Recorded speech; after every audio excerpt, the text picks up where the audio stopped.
श्राप देती हूँ कि जिस प्रकार तुमने मेरे कुल का अंत किया है, उसी प्रकार तुम्हारे कुल का अंत भी होगा। तुम्हारा कुल भी ऐसे ही आपस में लड़कर नष्ट हो जाएगा।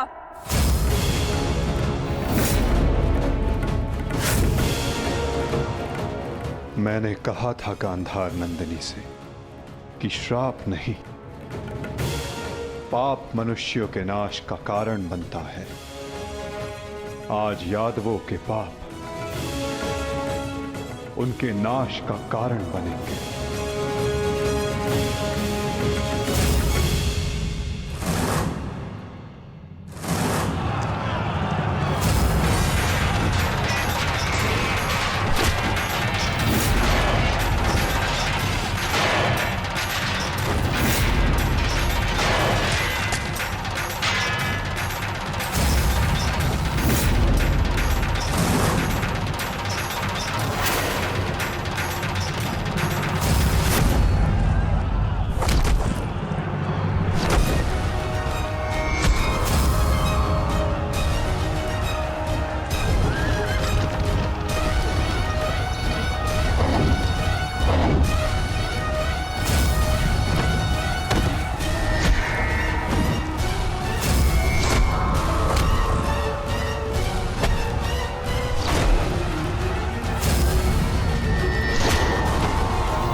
ये हमसे क्या हो गया कान्हा? हमने अपने ही कुल का नाश कर दिया।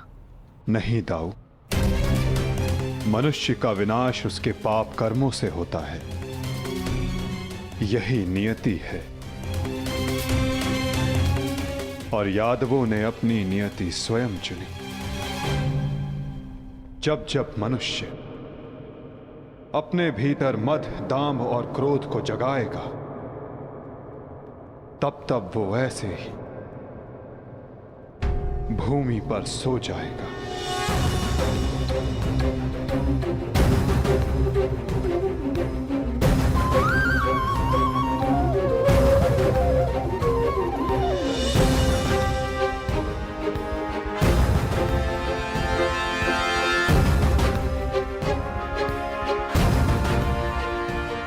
ये विनाश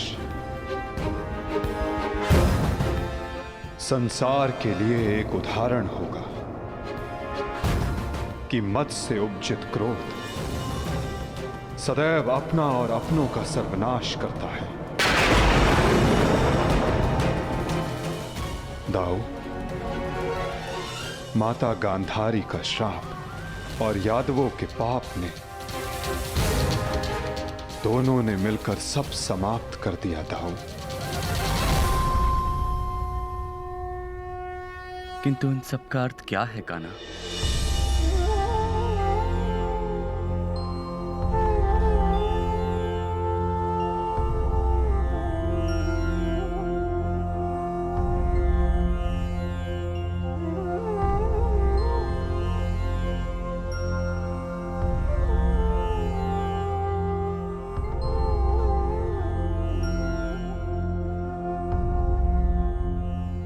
इसका अर्थ यह है दाऊ कि हमारा कार्य पूर्ण हुआ,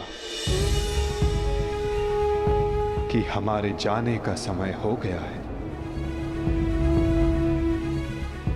हमारे जीवन का लक्ष्य अब पूर्ण हो गया है।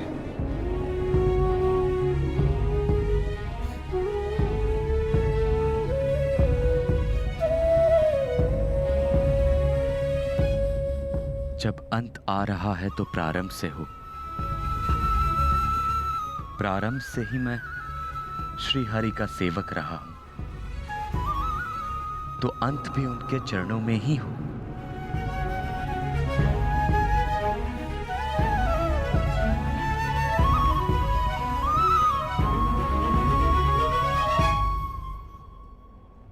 नमो भगवते वासुदेवाय।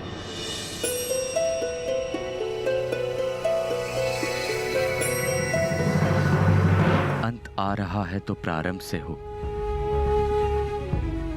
प्रारंभ से ही मैं श्री हरि का सेवक रहा हूं, तो अंत भी उनके चरणों में ही हो।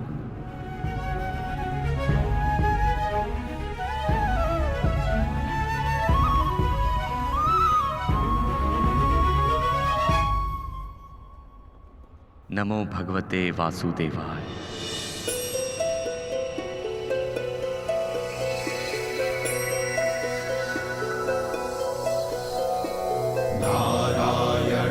नमस्कृत्य नरं चैव नरोत्तमं देवीं सरस्वतीं व्यासं ततो जयम् उदीरयेत्।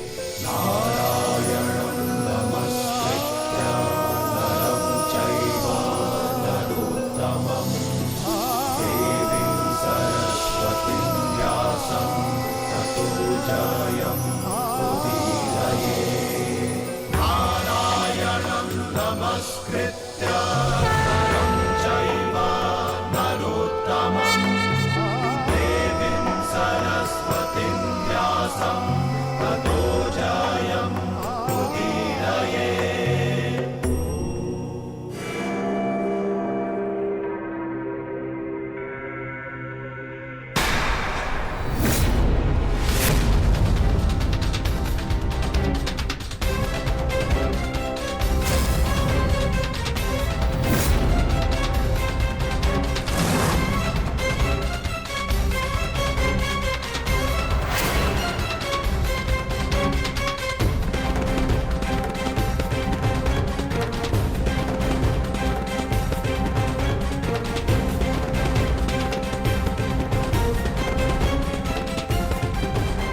हे ईश्वर, ये कैसा नरसंहार है?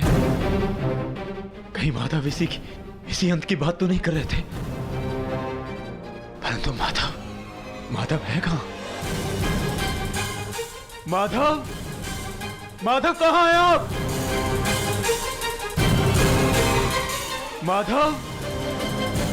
माधव कहां हैं आप?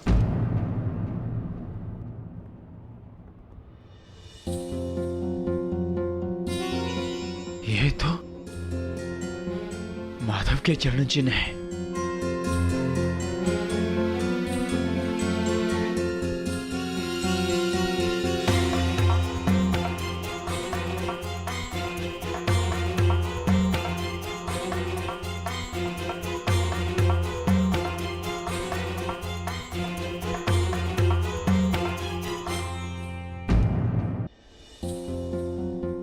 ये तो माधव के चरण चिन्ह है।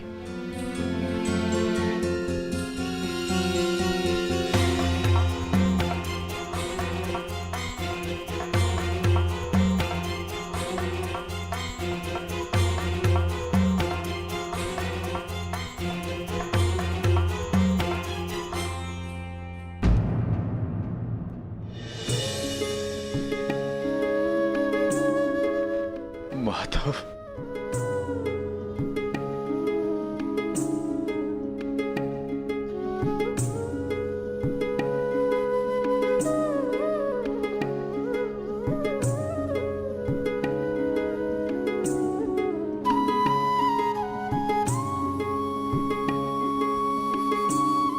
आओ पार्थ, तुम्हारी ही प्रतीक्षा थी।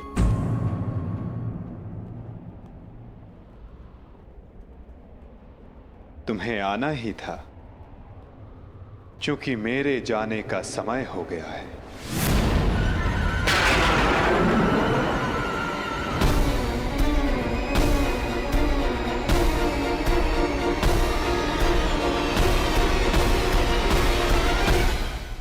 ये सब क्या हो गया माधव?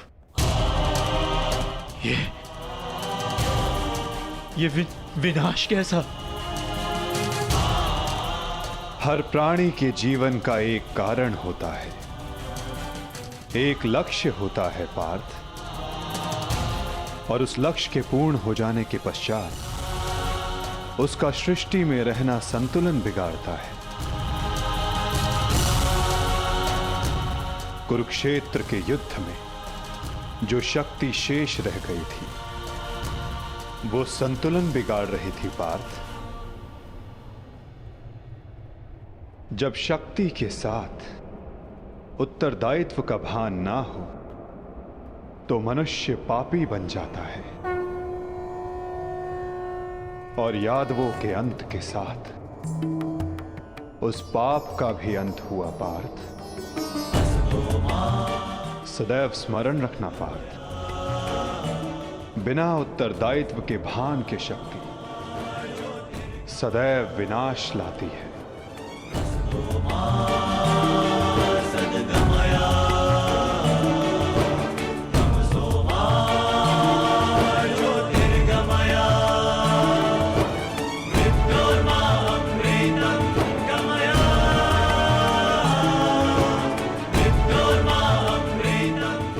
मेरे लिए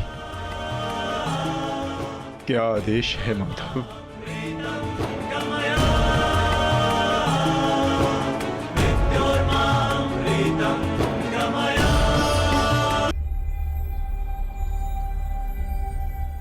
काल की भूख मिट चुकी है पार्थ, परंतु सागर अब भी प्यासा है।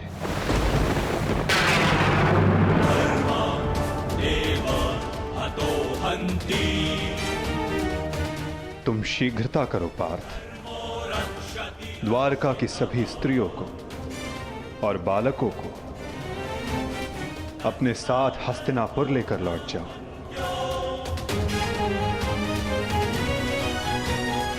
ताकि वो हस्तिनापुर के परिवर्तन का भाग बनकर धर्म के मार्ग पर चल सके, नवीन युग का आलिंगन कर सके। परंतु माधव, आप? आज मैं तुम्हारा सारथी नहीं हूं पार्थ।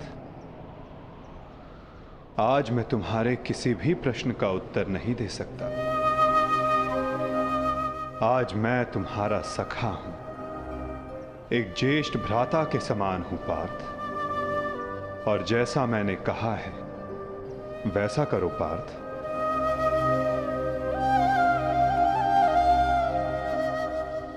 अभी किसी और से मिलने का समय है।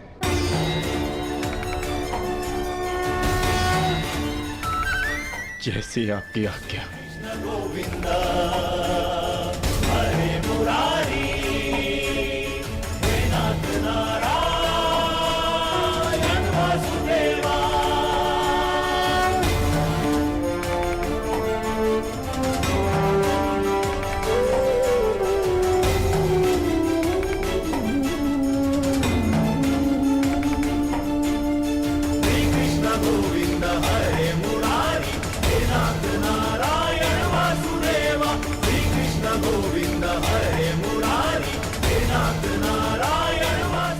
प्रणिपात।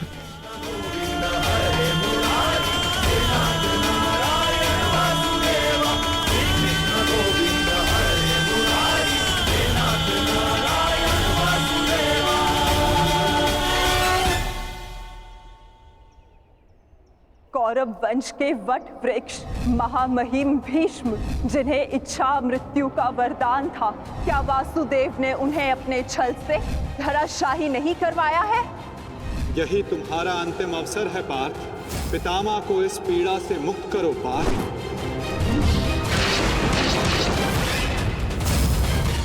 वासुदेव ने द्रोण पुत्र अश्वत्थामा की मृत्यु का छल रचकर आचार्य द्रोण का वध नहीं करवाया है?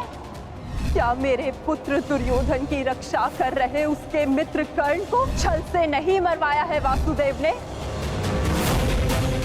अंगराज को युद्ध का आवाहन दो पार्थ। यदि अंगराज के हाथों में विजय धनुष आ गया तो तुम कुछ नहीं कर पाओगे पार्थ। बाण संधान करो पार्थ। पुत्र दुर्योधन पर युद्ध के नियमों के विरुद्ध जाकर प्रहार किया गया, क्या वो वासुदेव का छल नहीं था?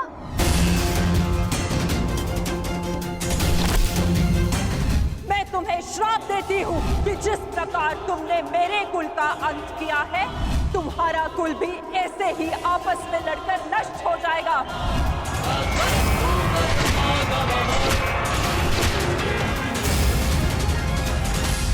एक बहुत ही बुद्धिमान ज्ञानी पुरुष ने मुझसे कहा था कि मनुष्य अपने प्रत्येक चयन का परिणाम स्वयं भुगतता है।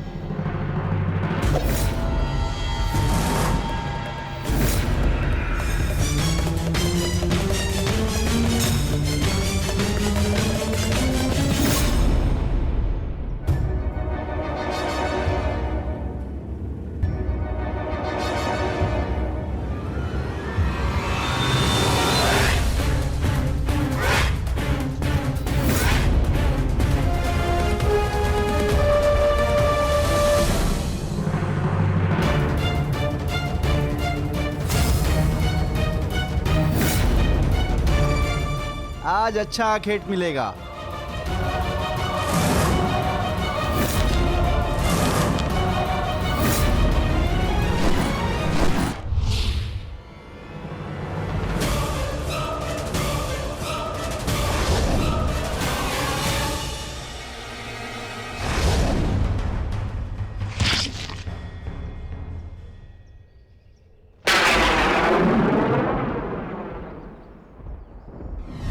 ये बाण मेरा चरण भेद नहीं पाया, परंतु अब से मेरे शरीर का ये भाग सबसे दुर्बल होगा और अब कोई भी बाण मेरे इस स्मरण स्थल को भेद पाएगा और यही मेरे इस देह को त्यागने का कारण बनेगा। आपका स्वागत है कालदेव। माता गांधारी का श्राप अब पूर्ण हुआ।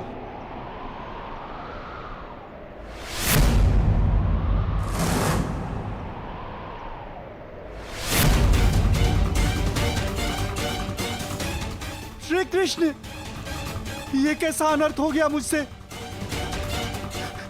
प्रभु, प्रभु मुझे माफ कर दो प्रभु, मुझसे बहुत बड़ी भूल हो गई। मुझे लगा कि यहाँ कोई हिरण है, परंतु। तुम विलाप ना करो व्याध। तुमने कुछ भी अनुचित नहीं किया। जो कुछ भी होता है सब में मैं स्वयं सम्मिलित होता हूं। कर्म के चक्र को कोई नहीं टाल सकता।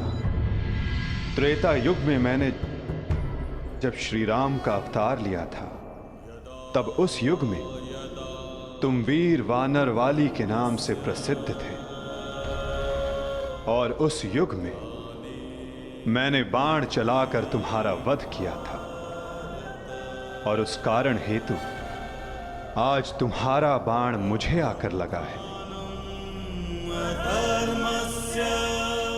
मेरे जीवन का उद्देश्य धर्म स्थापना था और अब जब धर्म की नींव रखी जा चुकी है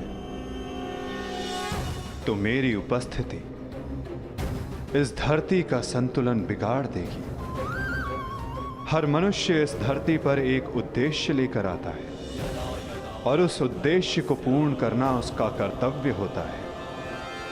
मैंने अपने जीवन का उद्देश्य पूर्ण किया और आज तुमने अपना कर्तव्य पूर्ण किया व्याध। किंतु जब जब धरा पर अधर्म और अन्याय बढ़ेगा, मैं तब तब लौटकर पुनः आऊंगा। मैं जा रहा हूं, किंतु मेरी सीख गीता का ज्ञान बनकर समस्त संसार में शेष रहेगी। वो बालकों की चंचलता में होगी, इस संसार के कण कण में होगी। रूप बदलेगा, किंतु मैं सदैव रहूंगा। शरीर का अंत होता है, किंतु जो अमर रहता है वो है सीख।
काकाश्री, हम पिताश्री वासुदेव को छोड़कर नहीं जा सकते।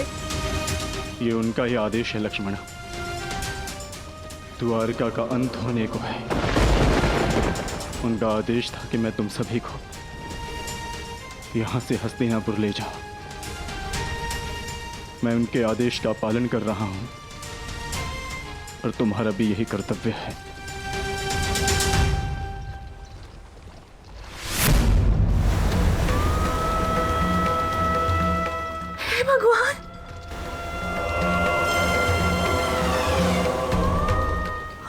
द्वारका।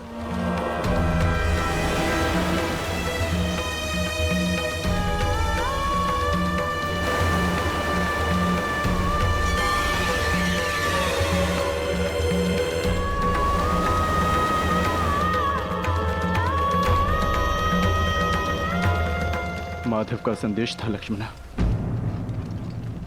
कि लक्ष्य पूर्ण हो जाने के पश्चात समापन आवश्यक है, अन्यथा संतुलन बिगड़ता है।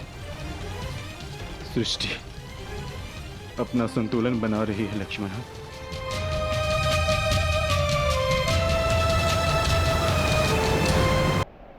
आर्य! आर्य युधिष्ठिर!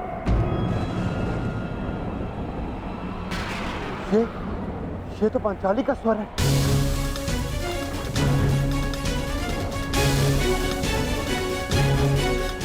आर्य! आर्य! आर्य! माधव! क्या हुआ पांचाली? माधव किसी संकट में है आर्य। द्वारका पर कोई संकट आया वो। माधव किसी समस्या में, हम हाथ पर हाथ धरे नहीं बैठ सकते। शांत शांत शांत शांत पांचाली, शांत। तनिक सोचो, जो हर समस्या का हल है, जो हर संकट का मोचन है, उन माधव को कुछ नहीं होगा। और फिर अर्जुन द्वारका गया है ना। परंतु आर्य। धैर्य रखो पांचाली, माधव को कुछ नहीं होगा। मुझे उन पर पूरा विश्वास है और अपने अनुज अर्जुन पर भी।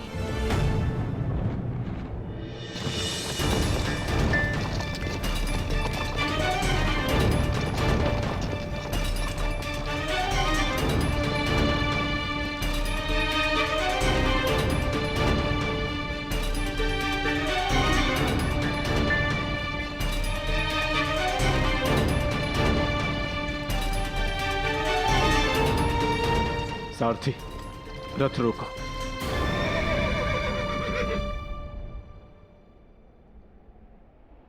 ये स्थान सुरक्षित लग रहा है।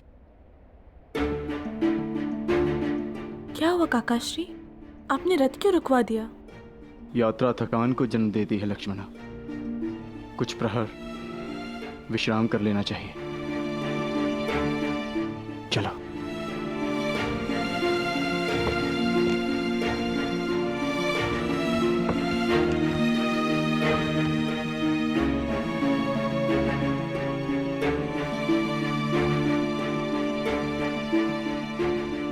आज मैं तुम्हारा सारथी नहीं हूं पार्थ, आज मैं तुम्हारा सखा हूं, एक ज्येष्ठ भ्राता के समान हूं पार्थ। और जैसा मैंने कहा है वैसा करो पार्थ।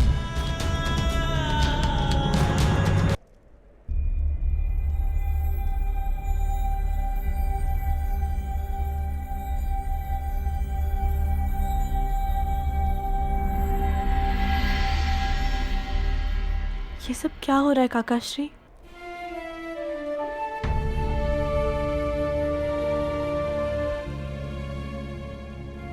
हम सभी मनुष्यों का जीवन एक यात्रा के भांति होता है लक्ष्मणा, जिसे हमें पूर्ण करना होता है। जहां से एक मनुष्य की यात्रा समाप्त होती है, वहीं से एक दूसरी यात्रा का आरंभ होता है।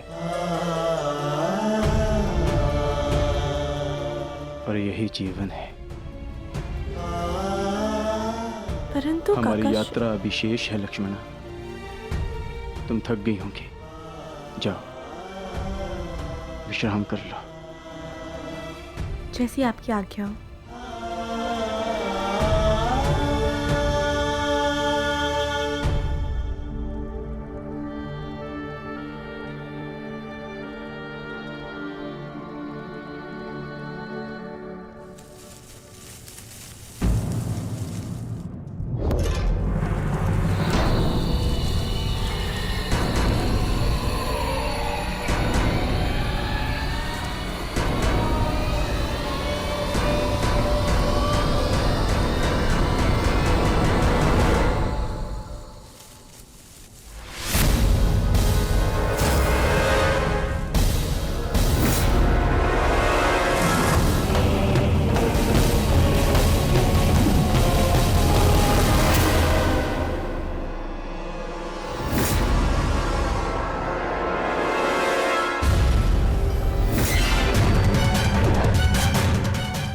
सावधान, पीछे हट जाओ, अन्यथा परिणाम भुगतने के लिए सज्ज हो जाओ। उत्तर दो इसे।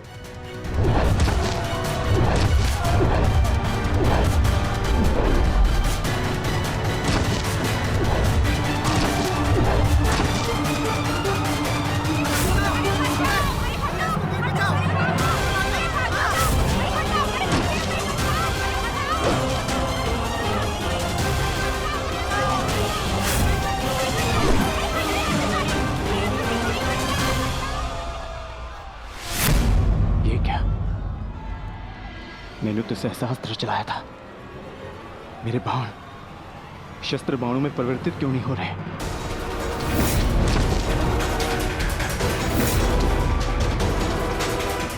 मेरा लक्ष्य कैसे चूक सकता है?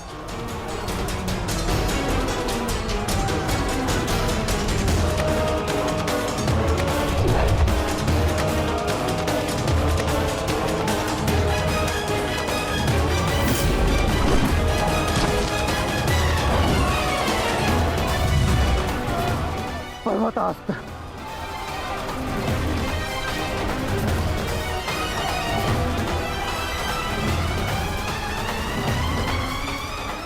ये सब क्या हो रहा है? बाण प्रकट क्यों नहीं हो रहे? कैसे करूंगा मैं सबकी रक्षा?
सावधान, पीछे हट जाओ, अन्यथा परिणाम भुगतने के लिए सज्ज हो जाओ। उत्तर दो इसे।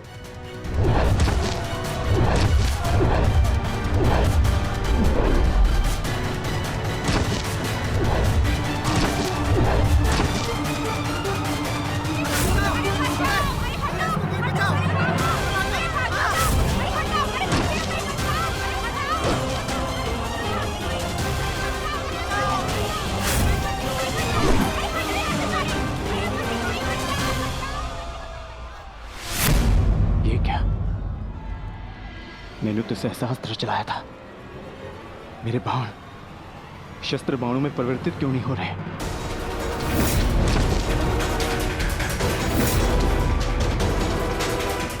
मेरा लक्ष्य कैसे चूक सकता है?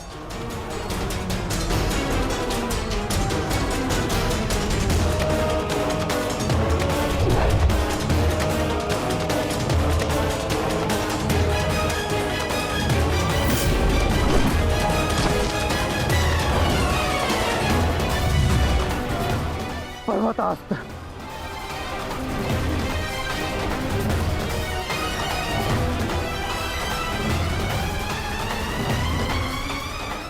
ये सब क्या हो रहा है? बाण प्रकट क्यों नहीं हो रहे? कैसे करूंगा मैं सबकी रक्षा?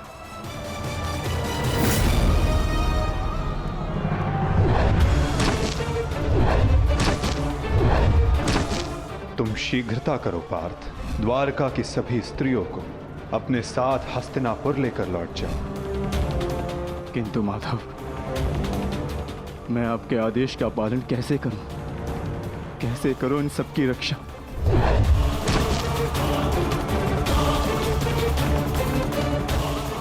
लक्ष्मण,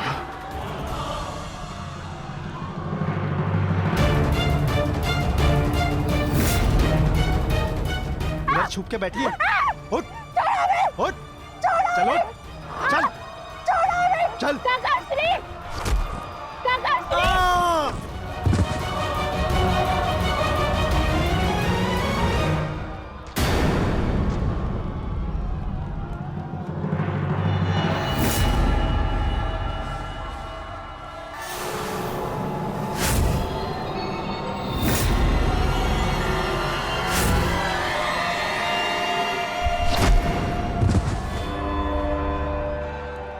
वो दिन समाप्त हुए अर्जुन, जब सारा संसार तुम्हारे गांडीव से कांपता था। अब नवयुग आरंभ हो चुका है।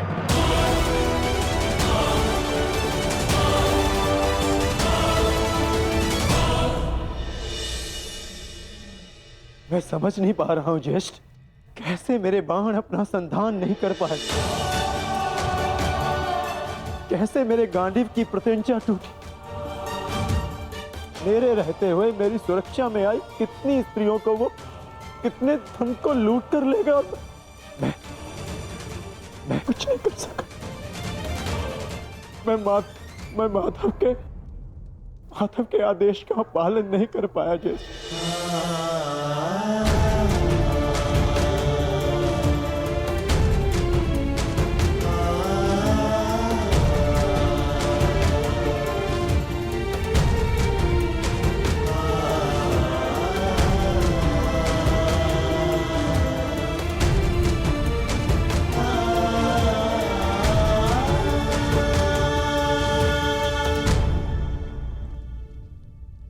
नाश हो गया, कुछ नहीं बचा। माधव का संदेश क्या है अर्जुन? हर प्राणी के जीवन का एक कारण होता है, एक लक्ष्य होता है पार्थ, और उस लक्ष्य के पूर्ण हो जाने के पश्चात उसका सृष्टि में रहना संतुलन बिगाड़ता है। द्वारका की सभी स्त्रियों को और बालकों को अपने साथ हस्तिनापुर लेकर लौट जाओ, ताकि वो हस्तिनापुर के परिवर्तन का भाग बनकर धर्म के मार्ग पर चल सके, नवीन युग का आलिंगन कर सके। मैं समझ गया अर्जुन, मैं समझ गया।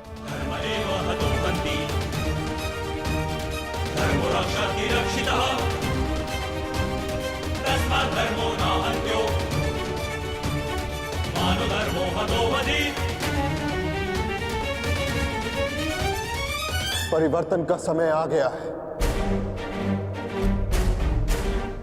नई पत्तियों को आने के लिए पुरानी पत्तियों का झड़ना आवश्यक है।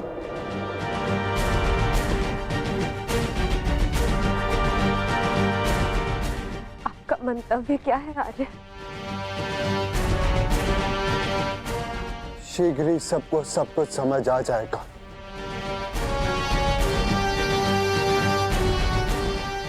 हस्तिनापुर की राजसभा का आह्वान किया जाए। परीक्षित और वृषकेतु को अवश्य बुलाया जाए।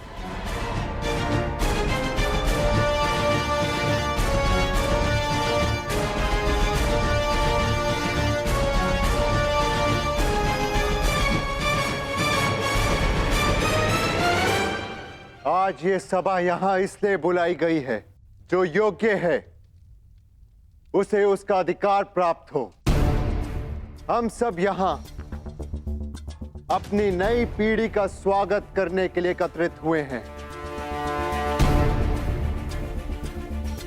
वृषकेतु,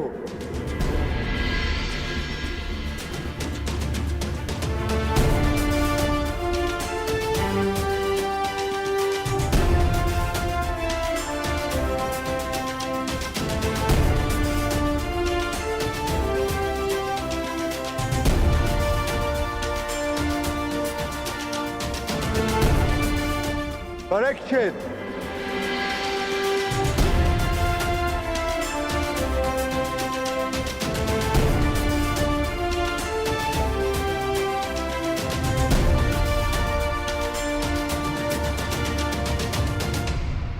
मैं सम्राट युधिष्ठिर आप सभी के समक्ष परीक्षित को हस्तिनापुर का राजा घोषित करता हूं। महाराज परीक्षित की, महाराज परीक्षित की, महाराज परीक्षित की, महाराज परीक्षित की।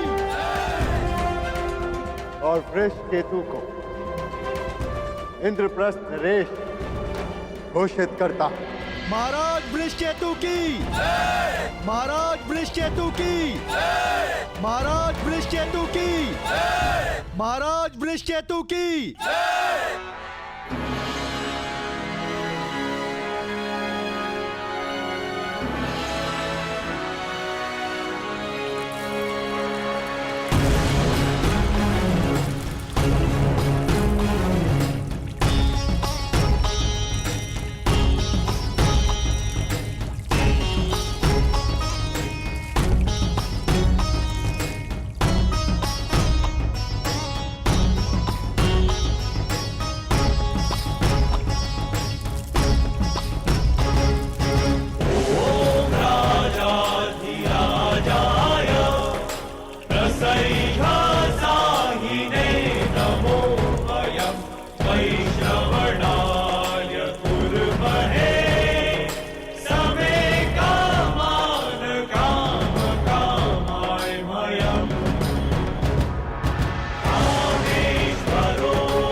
परीक्षित की, महाराज वृषकेतु की, महाराज परीक्षित की, महाराज वृषकेतु की। सदैव एक दूसरे का साथ देते रहना और स्मरण रखना कि शक्ति बिना उत्तरदायित्व के भान के विनाश लाती है। सदैव अपना उत्तरदायित्व स्मरण रखना।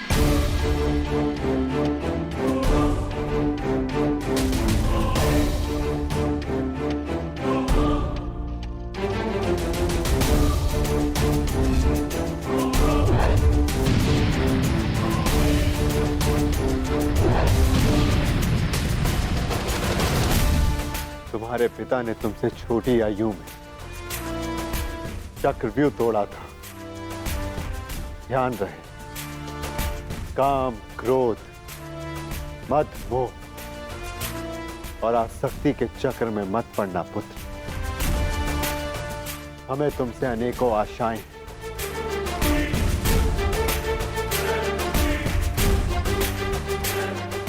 और तुम्हें उन पर खरा उतरना है। मुझे विश्वास है कि मेरे पश्चात परिवर्तन क्या है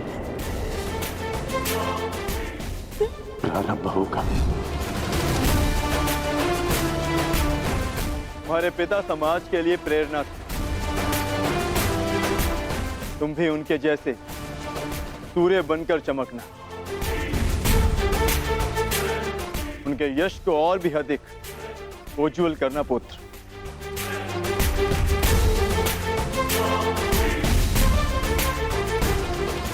और स्मरण रखना पुत्रों,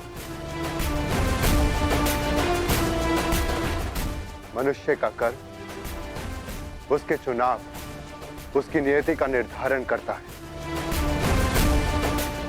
सदा शुभ कार्य करना। महाराज वृषकेतु की, महाराज परीक्षित की, महाराज वृषकेतु की, महाराज परीक्षित की, महाराज वृषकेतु की, महाराज परीक्षित की, महाराज वृषकेतु की, महाराज परीक्षित की।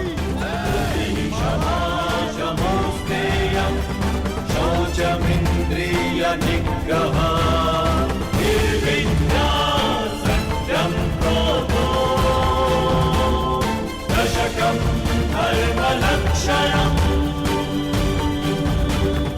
निर्विद्या सत्यं क्रोधो दशकं धर्मलक्षणम्। दशकं धर्मलक्षणम्।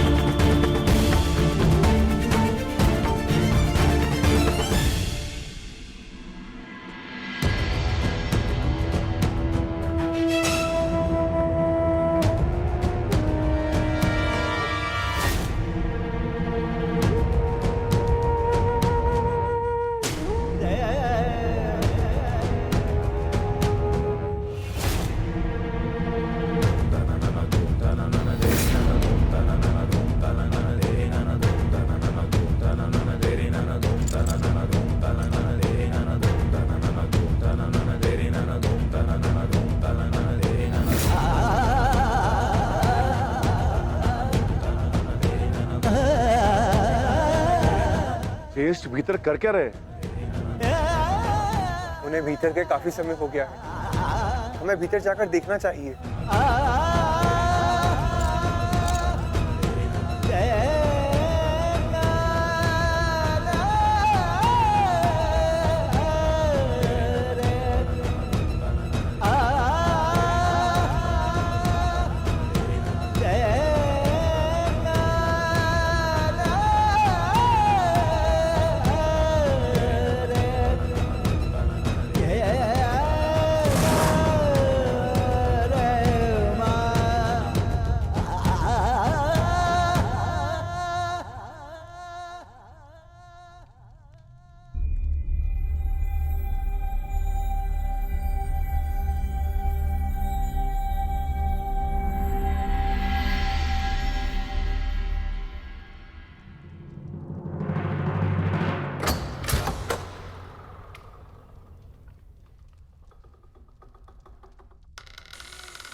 आप इन वस्त्रों में?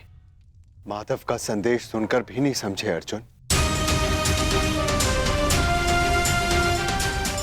एक समय के पश्चात जब मनुष्य के जीवन का लक्ष्य पूर्ण हो जाता है तो उसकी उपस्थिति सृष्टि का संतुलन बिगाड़ देती है। इसीलिए मैंने यह निर्णय लिया है कि मैं महाप्रस्थान करूंगा।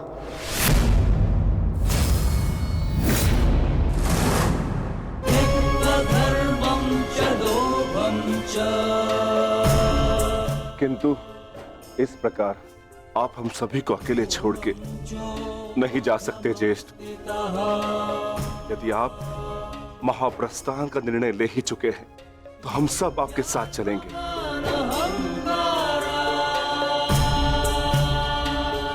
क्योंकि जहां आप है ज्येष्ठ वही हमारा घर है। हाँ ज्येष्ठ, मनुष्य अपनी परछाई के बिना अस्तित्व में कैसे रह सकता है? हम पांचों भाई एक दूसरे की परछाई हैं। हम ना एक दूसरे के बिना रहेंगे और ना ही जिएंगे।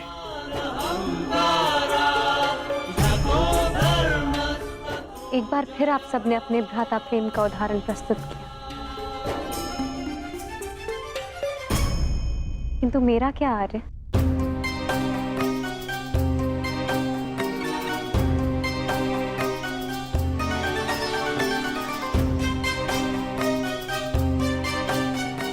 पांचाली, मैं जहां जा रहा हूं वह मार्ग बहुत कठिन है और तुम सब उस मार्ग पर नहीं जा पाओगे।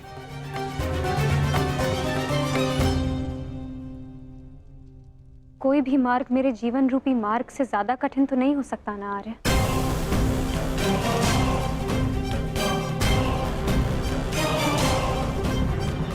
राज्यसभा में हुए वस्त्र हरण के संताप को मैं सह गई, ये सोचकर कि मेरे पांचों पति मेरे साथ हैं, मेरा प्रतिकार लेंगे।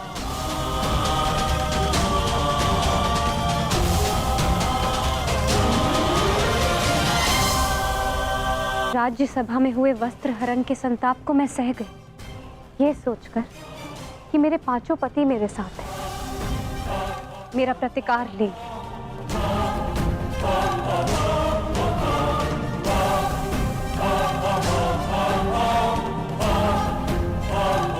13 वर्षों के वनवास और अज्ञातवास को हंसते हंसते काटा, ये सोचकर कि मेरे पति मेरा त्राण करेंगे। मेरे पुत्रों की असमय मृत्यु से कठिन कोई और कंटक तो नहीं हो सकता ना आर्य, परंतु सहा मैंने, क्योंकि मेरे पुत्रों के पिता, मेरे 5 पतियों का सानिध्य मुझे प्राप्त है, और आज आप मुझे ही छोड़कर जा रहे। माता कुंती ने आदेश दिया कि 5 भाई आपस में बांट, मैं बटी आर्य, परंतु मैंने आप 5 को बटने नहीं दिया।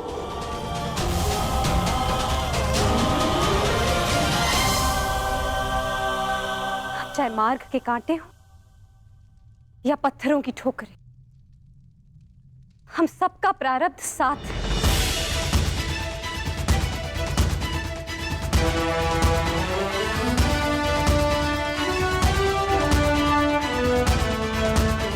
और यही मेरा निर्णय है आर्य।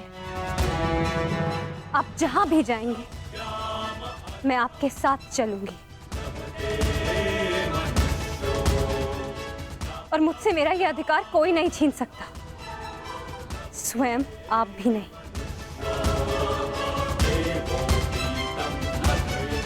मैं चयन कर चुकी हूं आर्य। अब इस यात्रा का जो भी परिणाम होगा, मुझे स्वीकार होगा।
मैंने कौरवों और तुम में कभी भी पक्षपात नहीं किया। यदि प्रिय युधिष्ठिर को स्वीकार है तो हस्तिनापुर नया राज्य बनाने में तुम्हारी सहायता करें, परंतु पुत्र, इसके बदले मुझे भी तुमसे कुछ चाहिए। तुम्हारी माता कुंती यही हस्तिनापुर में रहे। आज तक के इतिहास की सबसे बड़ी, सबसे रोमांचक, मनोरंजक द्यूत क्रीड़ा हम सबके जीवन का सबसे बड़ा खेल होगा। 5 की शक्ति दास हो गई दुर्योधन। युधिष्ठिर भी तुम्हारा दास हो गया। जो विजय संसार के सबसे बड़े युद्ध में नहीं मिल सकती थी, वो युद्ध के चाल में तुम्हारी हो गई। वो शेष है द्रौपद पुत्री पांचाली। पांचाली पांचाली पांचाली पांचाली पांचाली। अब ये द्रौपद पुत्री पांचाली विधिवत तुम्हारी दासी हुई। दुशासन, तुम मेरा अपमान करने वाली उस दासी को अपने इन भुजाओं से उसके बाल पकड़कर खींचकर इस सभा में लेकर आओ। दुर्योधन, तुम अपनी सीमा का अतिक्रमण कर रहे हो। वहीं पूर्ण विराम लगा दो। तुम इस भांति एक स्त्री का अपमान नहीं कर सकते।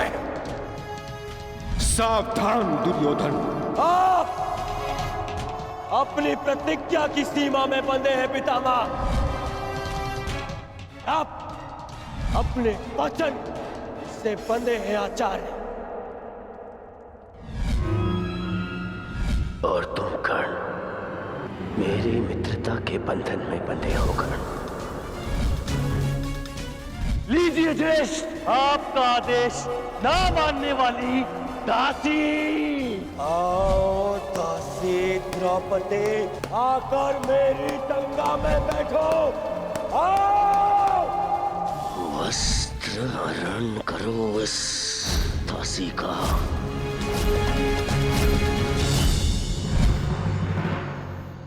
पुत्र परीक्षित, सदा द्यूत और शर्त से दूर रहना पुत्र।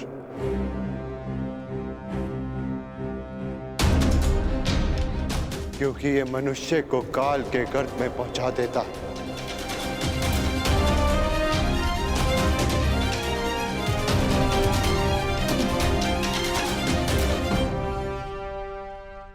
इस सभा में इतना सब कुछ हो जाने के बाद भी आप सब मौन हैं, परंतु इस अधर्मी दुर्योधन को उसके कुकर्मों का दंड अवश्य मिलेगा।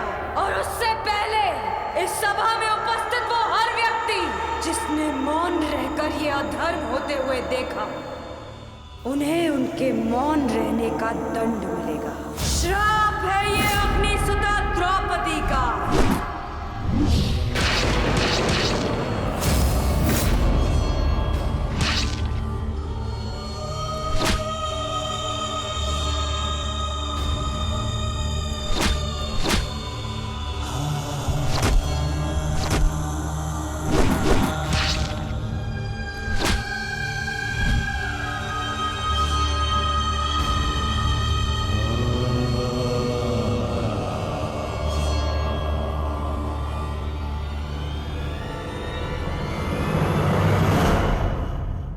सदा स्त्री का सम्मान करना पुत्र। किसी को भी स्त्री का अपमान न करने देना, क्योंकि स्त्री का अपमान प्रकृति भी नहीं सहती।